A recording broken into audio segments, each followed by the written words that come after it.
Good morning. It's Monday, May the 25th, and this is Wisdom for Your Week.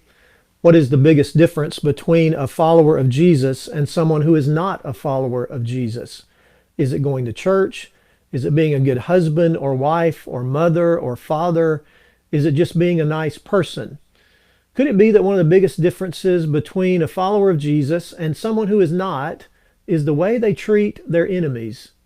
If you read what Jesus said in the Sermon on the Mount, you might come to that conclusion. Jesus said that even people who don't know him can love the people who love them back and can love their friends and their family, but it takes a follower of Jesus to love an enemy. And so loving your enemies must be one of the things that sets us apart as Christians.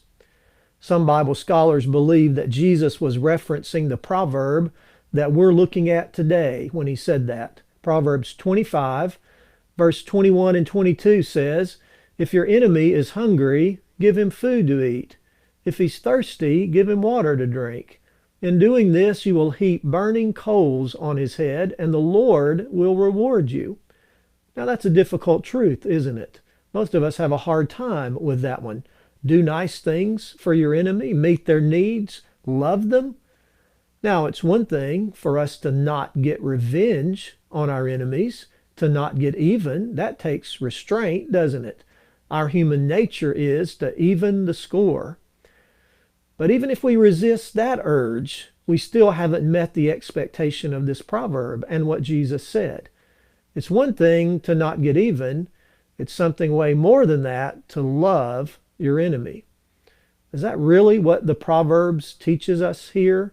To practice acts of love and service for our enemies? Well, that's what it says. It says give them food, give them water, bake them a cake, cut their grass, wash their car, buy them lunch, send them a birthday card, give them a gift for no reason. You and everyone else with a fallen human nature says, no way, I can't do that. But here's why we would be wise to love our enemy.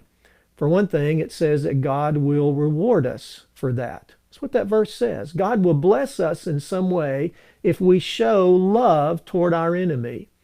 And the second reason why that's wise is it might change the heart of that person.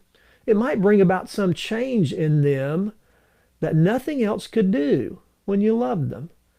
Martin Luther King said, "Love is the only force capable of transforming an enemy into a friend." Maybe the best way to deal with an enemy as a Christian is to love them into being a friend. And that's wisdom for your week.